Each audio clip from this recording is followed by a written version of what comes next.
Famous दिखते हैं। तेरे पास रिकॉर्डर है क्या एप्लीकेशन? रिकॉर्डर किस बात के लिए?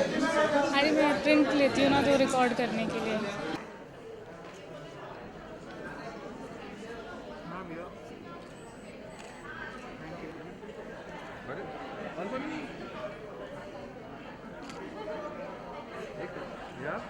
जज करने की बारी आई है ज्वेलरीज के मामले में, तो कितने एक्साइटेड आई थिंक यहाँ पे बहुत जो ज्वेलर्स ने साल भर मेहनत की है उनके आर्ट वर्क्स यहाँ पे डिस्प्लेड है और Indian jewellery has reached great Heights and her women वो एक अमेजिंग पीस ऑफ ज्वेलरी खरीदना चाहती है उसकी उनकी शादी पर या कोई भी इंपॉर्टेंट ओकेजन पर। सो ज्वेलरी बहुत ही इमोशनल वैल्यू अटैच करती है हमारी लाइफ्स पे। इनफैक्ट मेरी जब शादी हुई थी so my parents gifted me a beautiful necklace. I feel so attached to it because it depicts that time of me getting married, and when my son was born my husband gifted me a piece of jewelry. So all these little things, they make you emotional when you think about it because वो एक आपको time period उस बात की याद कराते हैं आपकी लाइफ्स में। सो आई थिंक ज्वेलरी उतनी सेंटिमेंटल वैल्यू आप अटैच करती है हर विमेन हर लेडी। और मैं बहुत एक्साइटेड हूँ बिकॉज ज्वेलर्स ने इतने ब्यूटीफुल आर्ट वर्क्स क्रिएट किए। आजकल अगर आप मार्केट में जाओगे तो इतनी अमेजिंग चॉइसेस है कि आप you have so many options available and to जज the best out of them it's very difficult because हर चीज़ एज अ वुमेन तो आपको हर चीज़ अट्रैक्ट करती है, हर ज्वेलरी आपको वाओ अमेजिंग पीस लगता है। So yeah it's going to be a difficult choice. Any particular jewellery जो आपको सबसे ज़्यादा पसंद है, हर ओकेजन पर आपको सबसे ज़्यादा पहनना पसंद है? I think ring is evergreen. आप रिंग पार्टी में भी पहन सकते हो, आप अपने ऑफिस में भी पहन सकते हो। So I always wear a ring. और obviously as a women as a girl खाली हाथ भी अच्छे नहीं लगते। या मदर्स कीप टेलिंग यू खाली नहीं होने चाहिए। तो I just wear a ring and that's it. Okay, कोई ऐसी याद जुड़ी हुई है किसी पर्टिकुलर ज्वेलरी के साथ जो हमेशा ज्वेलरी को देखते ही वो सारी चीज़ें याद आती हैं? I think like I said when my son was born तो मेरे हस्बैंड ने तब मुझे एक रिंग गिफ्ट की थी। सो वो मुझे बहुत उसके साथ अटैचमेंट है और याद है। And that piece of jewellery depicts my son's birth and him coming into a life. So it's really amazing. Yeah okay, अभी जज करने वाली है तो कौन कौन सी चीज़ें एक्सपेक्ट कर रही है? आई थिंक मैं बहुत अमेजिंग नेक पीसेस एक्सपेक्ट कर रही हूँ और मैंने लास्ट ईयर के ज्वेलरी पीसेस देखे थे।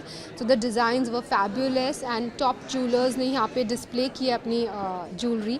सो it's going to be a very very difficult choice. In fact जब आप ज्वेलर के स्टोर पे भी जाते हो, उनके शॉप पे जाते हो, सो दे टेल यू कि ये मैम ये ज्वेलरी ने अवार्ड जीता था, this is award winning design जब आप परचेज करने जाते हो।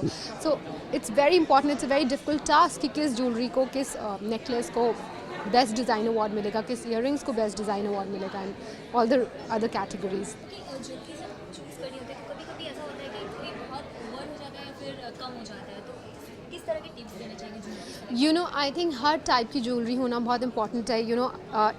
As a woman you want to have an elaborate neck piece also, because when you get married you want to wear that elaborate necklace, but over the years down the line आप उतना elaborate necklace दोबारा नहीं पहन पाओगे, तो वो jewellery कई बार आपके सेफ में ही पड़ी रह जाती है। So that time it's important कि आप एक सिंपल आउटफिट के साथ वो नेकलेस कंबाइन कर लो, बिकॉज अगर आपकी ज्वेलरी बहुत हैवी है तो आउटफिट आप सिंपल रख सकते हो and that's how you can pair it up. या इसके apart from that Salman Khan सभी केस से बरी हो चुके हैं। सॉरी, सलमान खान के ऊपर लगे हुए सारे आरोपों से बरी हो चुके हैं। अच्छा बली हो चुके। Yeah I didn't get what was she saying. Yeah so I think it's very I am very happy and he is a very good human being. I think उनकी जो नाइसनेस है उनके चेहरे पे दिखती है एंड तभी ऑडियंस भी उनको इतनी पसंद करती है, बिकॉज दिल से जब अच्छे होते हैं तो वो चेहरे पे रिफ्लेक्ट करता ही करता है। So I am very happy that about this verdict and I think it was long due. क्योंकि इसके अलावा सलमान ने कहा था कि जब सारे केस से बरी हो जाएंगे उसके बाद वो शादी करेंगे। आई थिंक ये इस पे तो उनको कमेंट करना चाहिए, आप मुझसे क्यों पूछ रहे हो? क्या नहीं, इसके अलावा क्या कहना चाहेंगे जो अपनी ज्वेलरीज लगाए हैं जज जी ने, मतलब क्या प्रायोरिटीज? आई थिंक उन्होंने बहुत हार्ड वर्क किया है। मैं तो अभी पहले उनके फैबुलस डिज़ाइंस देख के इंजॉय करूँगी and and I think and I would tell them कि continue being so creative and making these amazing art pieces, and as women you just look at them and you feel nice. You feel nice because you're a woman and you can wear them. Thank you, ma'am.